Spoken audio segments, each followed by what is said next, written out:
Hello, folks.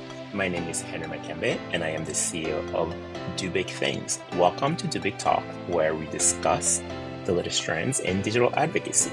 On today's episode, we'll be talking to my friend Melissa Ryan about misinformation and online harms. Melissa is the CEO of Card Strategies, where she works with organizations to mitigate the threats of far-right extremism and online harms. Melissa also edits the Control Alt Right Delete newsletter. So very excited to have Melissa on Do Big Talks. Melissa, why don't we start by you telling us a little bit about yourself? Sure. So I help people, policymakers, and institutions mitigate the effects of far right extremism and online harms like hate speech, targeted harassment, and misinformation. I am a recovering political operative. So I spent years doing online organizing and online fundraising. And after the 2016 election it broke me, frankly, I switched over to this kind of work because I felt that these threats were keeping organizations and campaigns, they would derail them easily and keep them from doing the work that they do best. There are two facets of that work. There's the weekly newsletter that I write, Control Alt Right Delete, which is free and anyone can subscribe. And then I also have Card Strategies, which is a consulting firm that works with organizations and campaigns on these same issues. Awesome. Well, thank you so much for that introduction. And you and I know each other from when you were back in the political consultant days, so it's been a while. Exactly. Well, let's just go ahead and dive right in. One of the things when I reach out to you to talk about this, and I say, "Hey, Melissa, can we talk about disinformation?" And you actually said to me, "We shouldn't be using the word disinformation," and you actually wrote an article about it, right?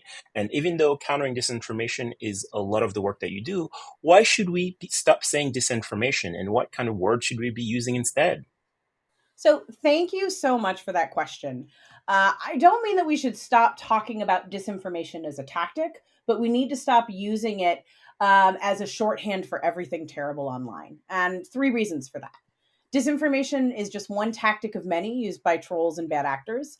And the more sophisticated the other side becomes, the harder it is to refer to what they're doing purely as disinformation.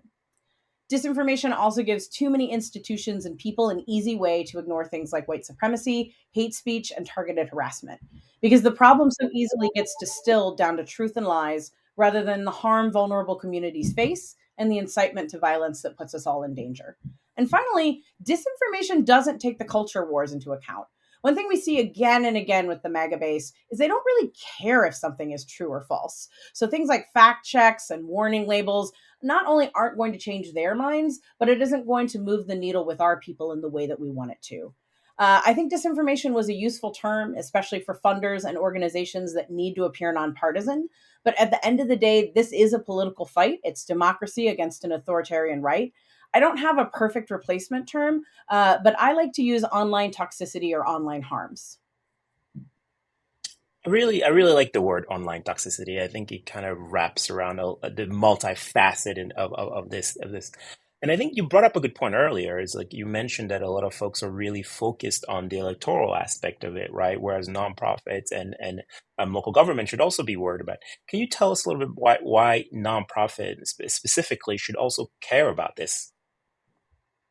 Yeah, unfortunately, institutions of all stripes are vulnerable to online toxicity. Over the past few years, to give you some examples, we've seen election workers, hospitals, charities, and in one case, even a butterfly sanctuary targeted by bad actors with conspiracies, misinformation, and harassment of their staff and volunteers.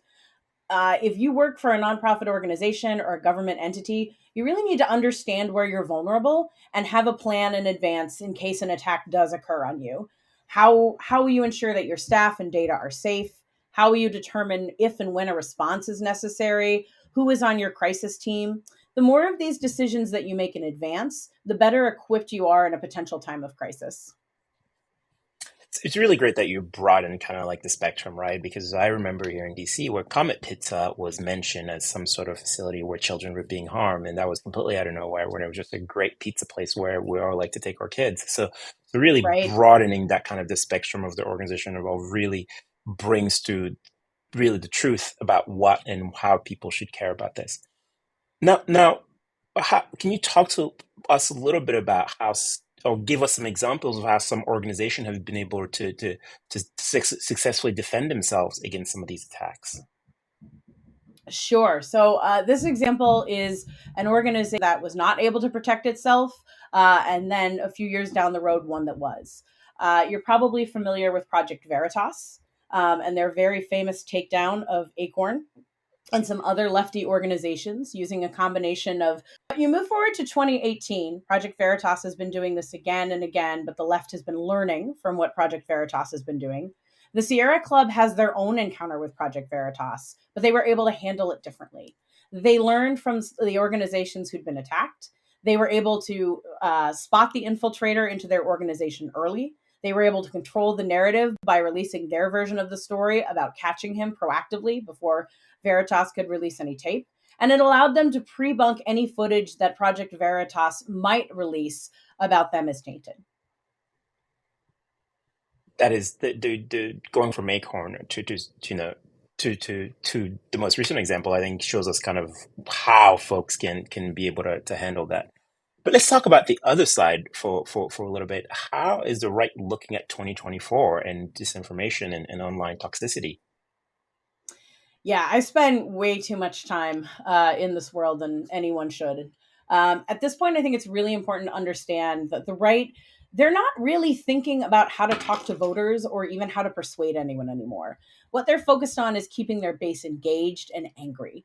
The rhetoric is driven by the culture wars, and GOP electeds and media influencers are intentionally inciting fear, rage, and violence. They are targeting vulnerable trans children and LGBTQ families, Black Americans, and immigrants in particular. And they're gaslighting their own base about the January 6th insurrection, claiming that it was a peaceful event and trying to reinvent the story of what happened. That's unfortunate. So I mean, just to close, what are a couple of things that campaigns and nonprofit can do to get ready for this 2024 cycle, knowing that this type of basically baiting is happening on the right? Sure. I think the most important thing is to start out with doing some basic threat assessment. So understand where your organization is vulnerable. I think for a lot of nonprofits, you have a sense already if you are working on elections, you know about election denial conspiracies and what's likely to be said in 2024. Same if you're working in repro, if you're working in civil rights, understand what the right is saying about the work that you do and how they might. Uh, Basic digital security is important. And this is one area where I really always encourage organizations to spend some money. The basics, make it an organizational priority. You want to have two-factor authentication for all your devices. You want to make sure that's an accounts. You want to make sure that's organizational accounts and personal accounts. That I think is particularly important. Lots of organizations are great at locking down their accounts, but they're not thinking about their staff personal accounts. So make that a cultural practice as well. Understand who in your organization is most vulnerable in the case of an attack. That's generally going to be women, people of color, LGBTQ folks. And you really have to make a decision about when and if you're going to involve law enforcement. You are attacked data. Different organizations, based on the work that they do, based on the relationship with law enforcement, I think it's to know in advance, is this where we are going to contact law enforcement, or is that not an option? And then for what are all alternatives? When you're actually under attack, timing is everything. You have a limited window where you can push back and keep this stuff from spreading and sticking. It's really important to make a plan ahead of time for if this happens. You obviously can't plan for every variable, but you can answer some broad and basic questions about what your organization will do ahead of time. So, what is the threshold for response? Who owns and approves that decision? Is there a streamlined approval process that's needed in an emergency situation? Who are your messengers online and off who can help stop the spread and show support? Who are friendly reporters that you'll reach out to? Who will you reach out at the tech platforms if content takedowns are needed? And finally, who are your trusted decision makers and outside advisors in crisis, whether that's engaging your board, key stakeholders, a legal team, any PR you might use, etc. Outside of crisis planning, I think fostering a culture of awareness is just essential. You want to know what the other side is saying about you. And social monitoring needs to be someone's stated responsibility. The amount of monitoring needed, it's going to vary by organization and what resources are available, but it can be as simple as having staff search for an organization's name on Twitter, Facebook, and YouTube a couple times a week, or as resource intensive as purchasing a social listening tool.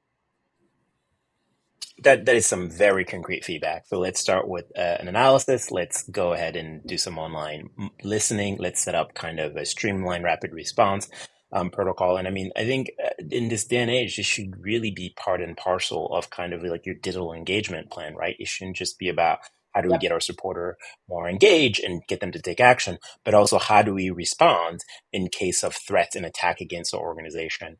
And I think that is really a great way for us to end. Melissa, thank you so much for joining us. Thank you for Thank you to the having rest of me. you for, of course, always. Thank you to the rest of you for watching the latest installment of Do Big Talks. And if there's any topics that you'd like to discuss, you can reach us at info@dobigthings.com. And stay tuned for a future episode. Melissa, before you wrap up, do you want to tell folks about how they can sign up for your newsletter again? Sure. You can go to controlaltrightdelete.com. The newsletter is free and goes out every Sunday evening. I also have a subscribe link in my Twitter bio, and I am Melissa Ryan on Twitter. Awesome. Well, folks, sign up for that newsletter. And again, thank you for watching Do Big Talks.